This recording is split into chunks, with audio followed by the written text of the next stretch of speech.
Tananan, tan, ta ta ta ta tan, bong bong, tanan tan tan, tan tan tan tan tan, bong bong, tarara ra ra ra ra ra ra ra ra ra ra.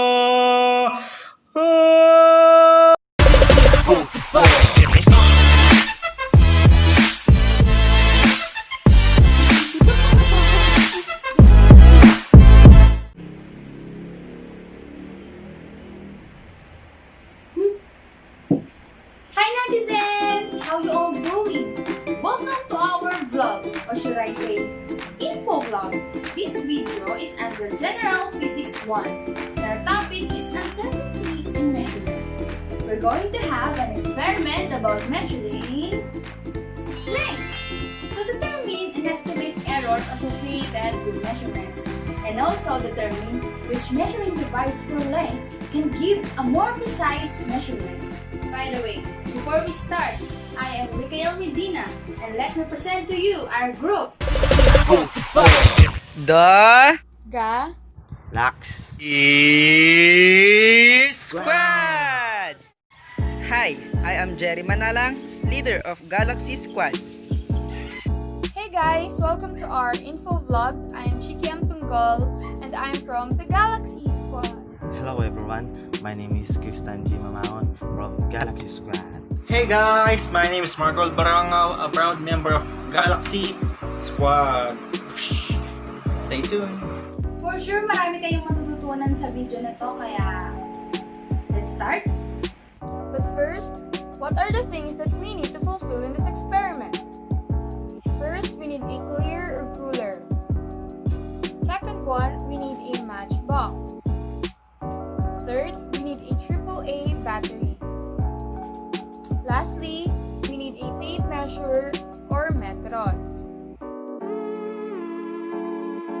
So what's up guys, today I'll going to show you on how to measure the length of a matchbox using tape measure.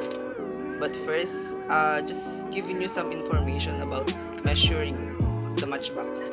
So this is the length of a matchbox, this is the width, and this is the height. So today, my task is to measure the length. So let's start.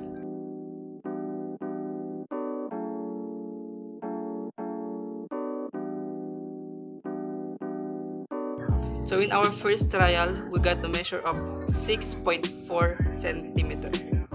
After the 3 trials of measuring the length of a matchbox, we got the measurements of 6.4 centimeter in our first trial, 6.3 centimeter in our second trial, and lastly, the third trial, we got the measure of 6.4 centimeter. Okay, ngayong tapos na tayo sa pagkuha ng measurements ng length natin using tape measure. Right now, I'm going to teach you on how to solve the average deviation of length of the matchbox using tape measure. Okay?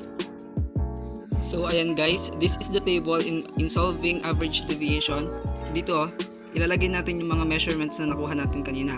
So yung mga nakuha natin is 6.4 cm dun sa first trial, 6.3 cm dun sa second trial, then 6.4 cm sa ating third trial. So ngayon, para makuha natin yung mean, ipagpa-plus lang natin tong tatlo, then i-divide natin sa 3. So ganito siya, 6.4 plus 6.3 plus 6.4 divide 3. So yung nakuha nating mean is 6.3667. 4 decimals po tayo. Ngayon naman, kukunin na natin yung average deviation niya. Ito yung formula. Yung measurement, ito, minus the mean. Ito. Let's start. Sa ating first trial, we got 6.4 cm measurement. So, imaminus lang natin siya sa mean, which is 6.3667. Then, yung nakuha natin sagot is 0.0333.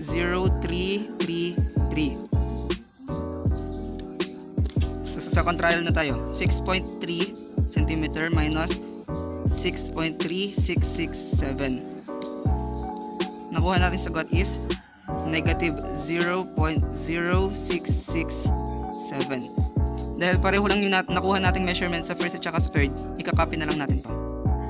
0.0333. Ngayon naman, para makuha na natin ng tuluyan yung average deviation, ito yung gagamitin nating formula. The summation, ito yung summation. So yung kapag summation, yung mga negative magiging silang positive. Okay? Ipagpa-plus lang natin itong tatlo, then i-divide dun sa 3. 0.0333 plus 0.0667 plus 0.0333. Yung nakuha natin sagot is 0.0444. And ito na yung ating average deviation for the length of matchbox using tape measure. Hi netizens, it's me again, Raquel Medina, and now I'm going to demonstrate you how to get the length of the matchbox using a ruler. So for the first trial, I got 5.3 centimeters.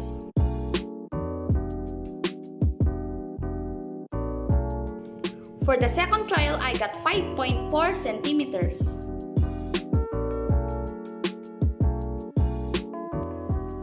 For the third trial, I got 5.3 centimeters again. And that's all for the 3 trials. So ayan guys, we're going to tabulate the data we collected from the length of the matchbox.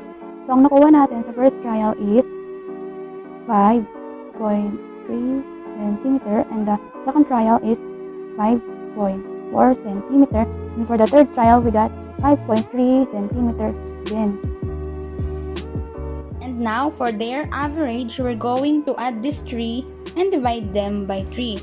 So 5.3 plus 5.4 plus 5.3 equals, and divide by 3 equals 5.3333.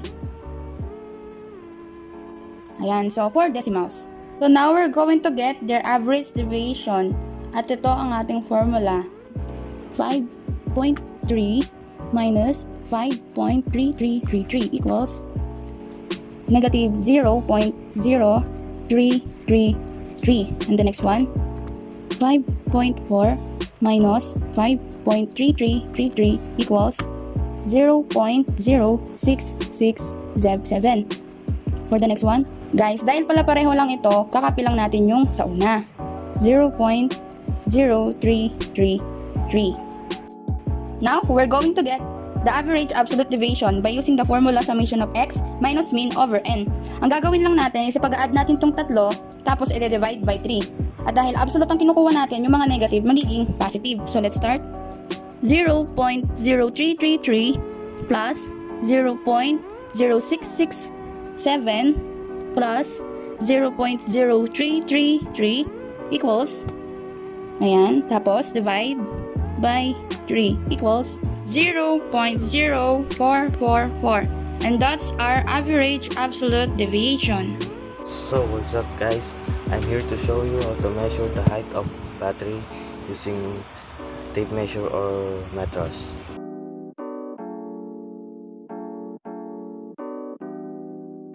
So in our first trial, we get a measure of 4.5 centimeter.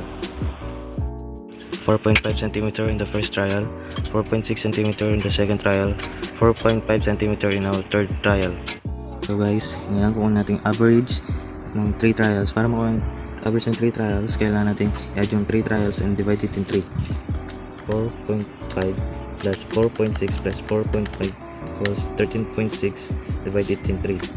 It's 4.5333. Sa average division naman, para makuha natin yung final average, kuha natin yung division ng 3 measurement using x minus the mean. X minus the mean, 4.5 minus 4.5333 equals negative 0.033. So yung procedure pa rin siya guys hanggang dito. And sa final average division, add natin 3 division na nakuha natin and divide it in 3.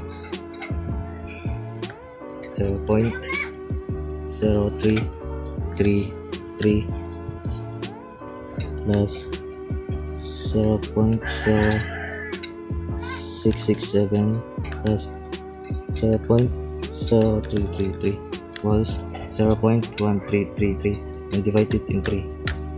So ito siya guys, 0.00444. Hey guys, so for today we're going to measure the height of a battery using a ruler. So for the first trial, we have 4.1 centimeter. For our second trial, we have 4.2 centimeter. And for the last trial, we have 4.1 centimeter again.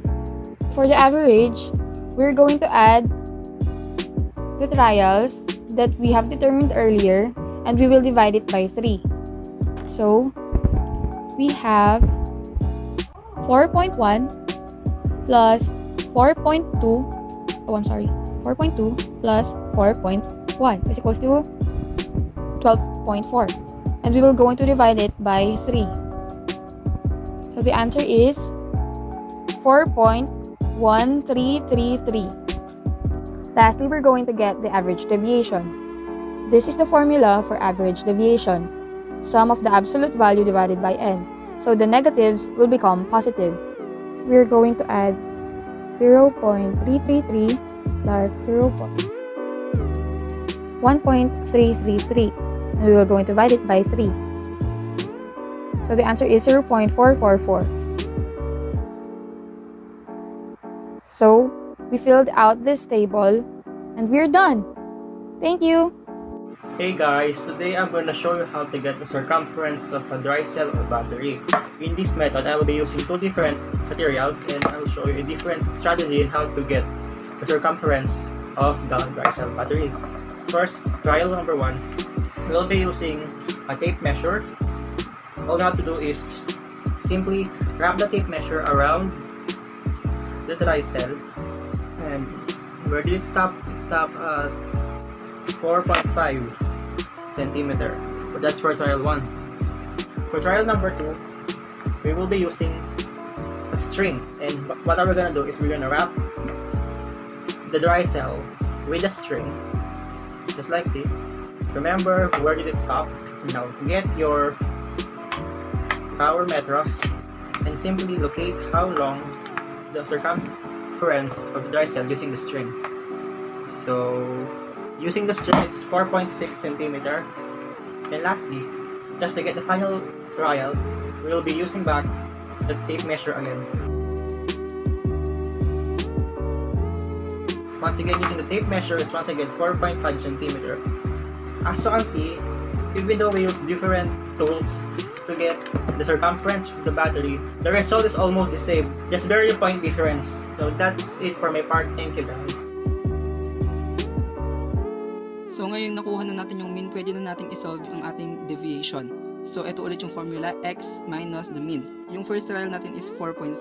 So 4.5 minus 4.5333 equals, yung sagot is negative 0.0333. Tapos naman, dun sa second trial natin, nakuha natin is 4.6.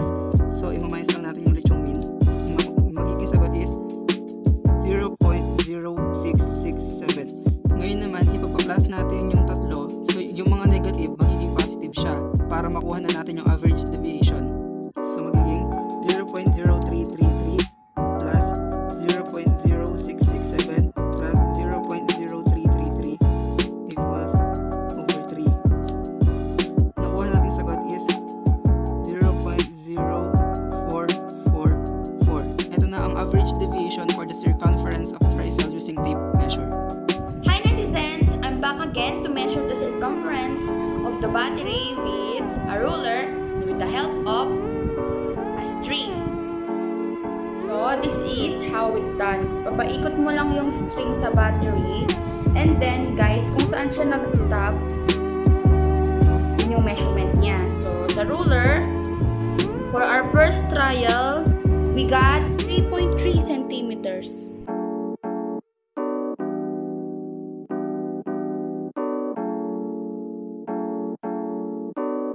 For our second trial, we got 3.2 centimeters.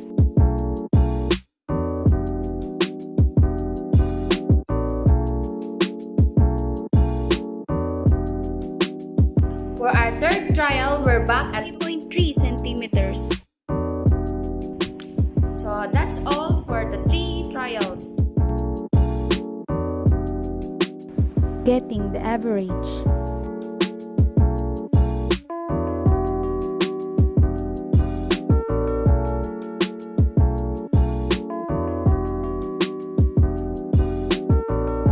Solving for average deviation.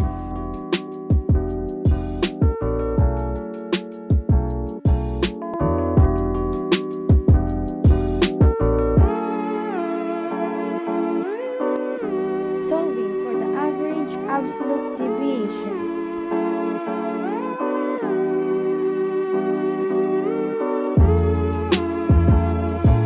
We got 0.0444. What have I observed is when you're using a ruler, there's a higher chance to get the same results for multiple tries. That's all. What I have observed on our experiment is that even though we get different measurements, we almost got the same average absolute deviation. What I observed in the experiment we did is that we got the same answers in solving average deviation. What I observed regarding the experiment is that it doesn't really matter what type of measuring tool you've been using for the experiment, as long as you're using ruler, tape measure, metros, or whatever kind of measuring tool you've been using. As long as you know the right way of measuring stuff, the right way to conduct an experiment using a ruler or whatever thing you're using, the results of your measurements will always be or roughly be the same. Even though tape measure is not my part on the experiment, I can't help but notice how flexible it is in measuring. The only disadvantage is that it is unstable when used in measuring. The advantage of ruler for me is its stability as a measuring tool for our experiment. The only disadvantage is that it isn't flexible like the tape measure. The advantage of using tape measure was its flexibility to measure things, while the advantage of using ruler is that you are gaining patience to seek for strategies to measure circumference. One of the major advantages of using tape measure in measuring objects is its flexibility. Its flexibility allows it to measure not only straight-lined objects, but also angles and round objects such as spheres, ovals, and circles. The advantage of the ruler is it's easier to measure the straight objects because a ruler is straight, and its disadvantage is it's not flexible, so you can't get the circumference of an object.